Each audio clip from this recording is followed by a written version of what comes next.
She also happens to be sitting atop a store of great wealth, so there are many people who try to vie for her affections. But Penelope still clings to the hope that her husband is on his way. She still believes that Odysseus is coming home, and she is willing to do everything in her power to make sure that his throne is still available for him when he returns.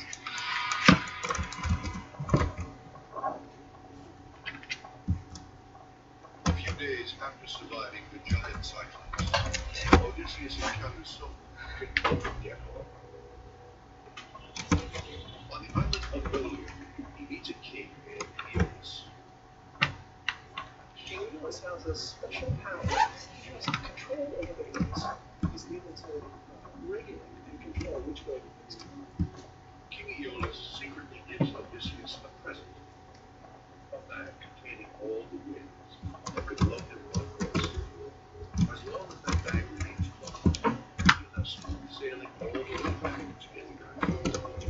This is an enormously important route for ancient travelers.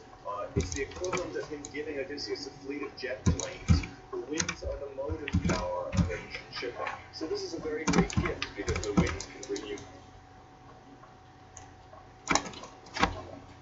For 9 days and nights, the Greeks sail straight for Italy, aided by favorable winds. Finally, Odysseus is on his way home. He stays awake the whole way, working the ship around the clock.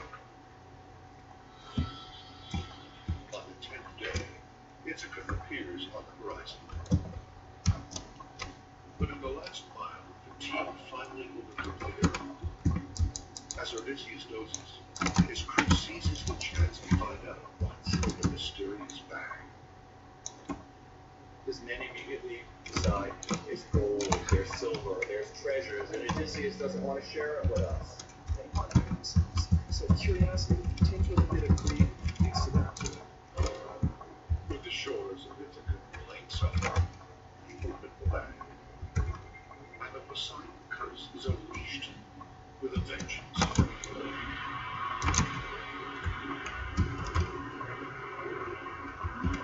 In seconds, Odysseus' hopes of getting home are destroyed. The winds immediately drive his fleet back to Ionia.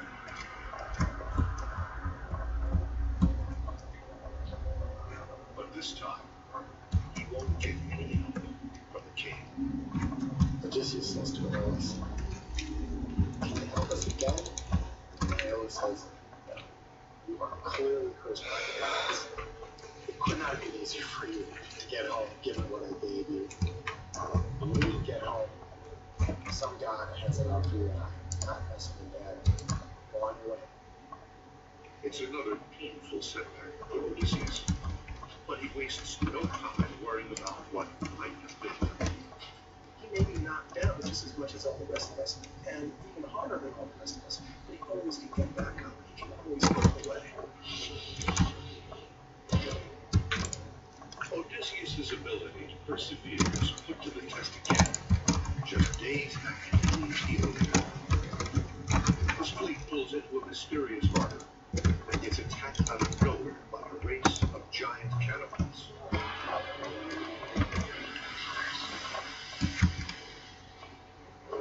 In a matter of minutes, Odysseus loses hundreds of men and all but one of his ships.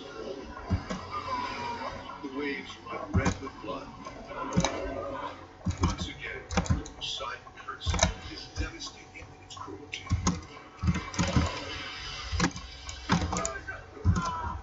When Odysseus left Troy, he did not think that this is going to be an epic journey home.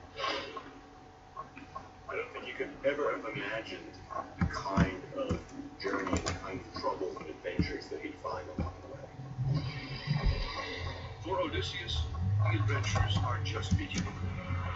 The rest of his journey home will present challenges more daunting than any man has ever faced. His name is Odysseus, and he's on a mission to return home to the woman he loves before she marries someone else. Locking his way with bloodthirsty monsters, enchanting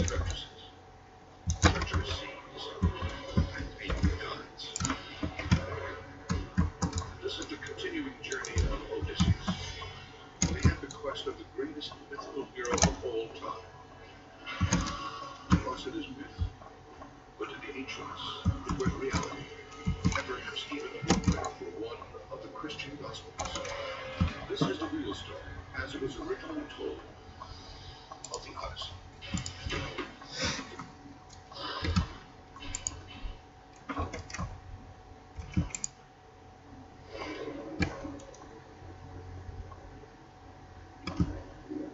The story of Odysseus, king of Ithaca, is not like tales of other mythological heroes.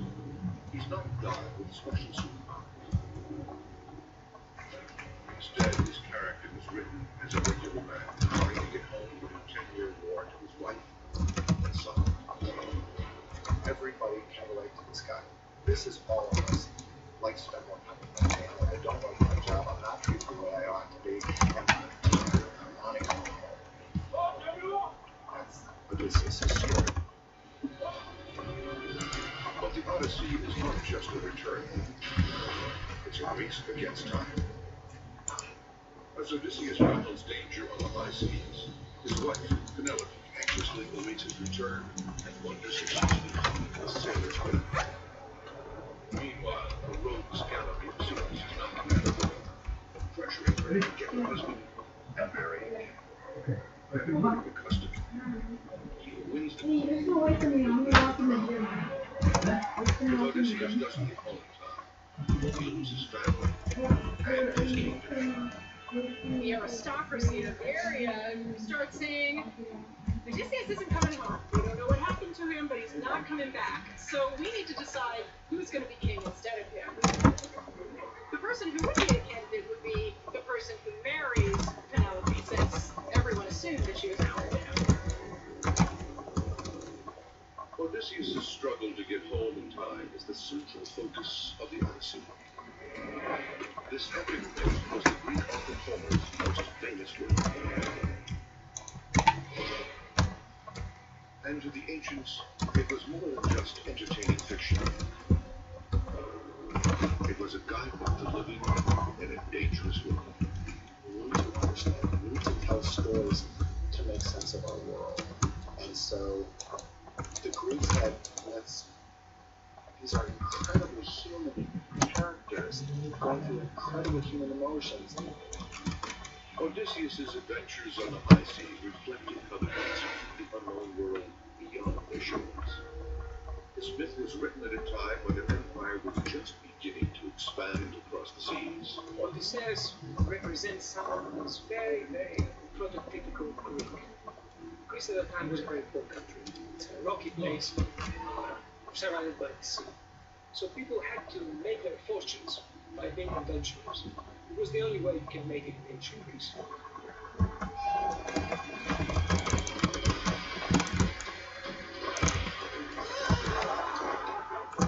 In the myth, Odysseus' heroic journey home began with his departure from Troy, where he had spent 10 years fighting the Trojan War.